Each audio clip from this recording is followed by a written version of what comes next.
bi karidonya ino juye kalo kile shegin sambafla anitani shegin jamana nyema El Hadji Ibrahim Boubacar Keita ataraka nongon kari fanga nyini na ayre nobla kola atara o wele da jamana nyema ya sigi ogum konna na ngo jamana konna na mi na tako folo blambe juye kalo kile mwa ani kononton natala 26 marsi afara bitew jama mi tume kenema ogunte konna na Ibrahim Boubacar Keita ana nogamau we jama bismillah a kene kan Bakari Togola APCAM yalmana yaw ja Senegalaw ka ɲɛma a ye kuma ta a ye ɲɛfɔli kɛ Ibrahim Boubacar Keita a ka kanabɔli lahalayaw kan an ke jɛ an ka Bakari Togola lamɛn.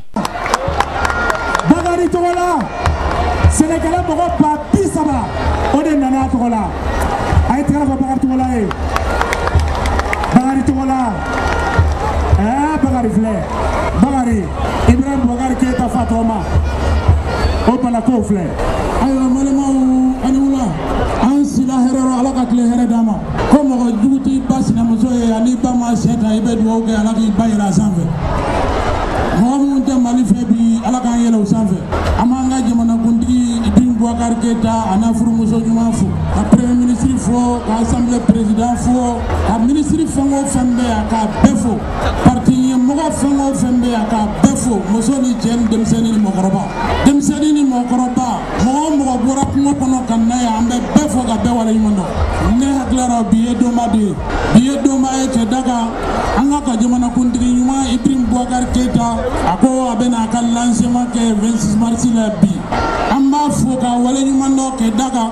a bɛna Mali la don min na a bɛɛ b'a dɔn Ibrahim Boubacar Keita bɛna Mali la don min na maliyɛn bɛɛ ka kan dɔn k'a fɔ Mali tun bɛ gɛlɛya kɔnɔ ka sɔn o don ka kɛ Mali président ye o ye fasoden ɲumanya de ye n'o tɛ a tun ka gɛlɛn mɔgɔ ka sɔrɔ k'a fɔ n b'a kɛ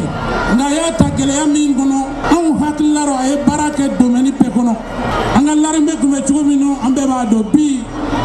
a ye minɛn caman ɲini k'a di l'armée ma ka siraw dilan ka logement sociaux jɔ ka dɔgɔtɔrɔsow jɔ ka école-sow jɔ ka jɔ fara fonctionnaires sara kan ka an yɛrɛ Senegalaw ka caman ka anw ye min ye ka nɔgɔ kɛ 2000 ani 200 300 bɔra nɔgɔ sɔngɔ de la ka tila ka semasiw subventionné ka Mali sɛnɛ budget kɛ 15% ye a ye tigɛrɛ fɔ Ibrahim Boubacar Keita maliyɛnw hali ni jugu ye sɔnsa ye s'a fɔ k'a bin n'a sɔrɔ bi ko Ibrahim Boubacar Keita ko k'a bɛ Mali fanga ɲini na kura ye ne hakilila rɔ ala o kuma yɛrɛ man ka caya o kuma sɛnɛkɛla mɔgɔ ba 30 de bɛ kɛnɛ nin kan yan mɔgɔ ba 30 an b'u bɛɛ fɔ k'u bɛɛ waleɲuman dɔn n'i y'a ye an bɛ ci bila ka na kanu de don nka n'i y'a fɔ n ka kuma kɔnɔ n ko Ibrahim Boubacar Keita ni élection sera le 29 tako kelen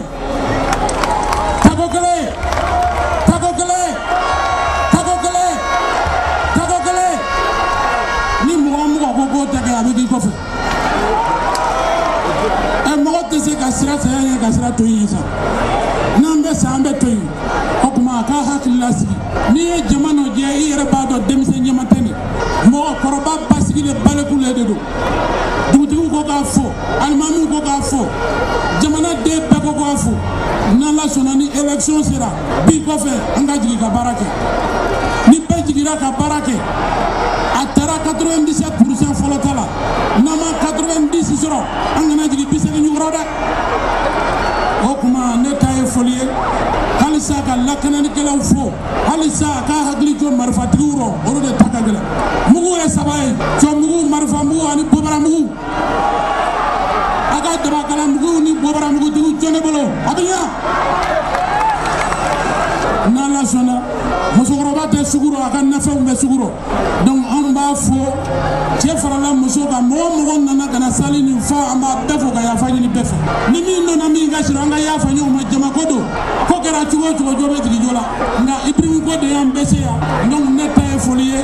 Ibrahim ye baara min kɛ an maliyɛnw ka fara ɲɔgɔn kan k'a ja da yɔrɔ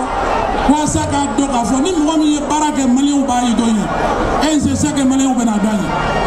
donc ne ta ye foli ye ka dugawu kɛ le 29 juillet bɛɛ ka bɔ ka voter de 90 à 80% Ibrahim ka taw la tako kelen ala k'a kɛ tako kelen ala k'a kɛ ani cɛ ani baraji a kɛ jo bala Sala Mahamadu voilà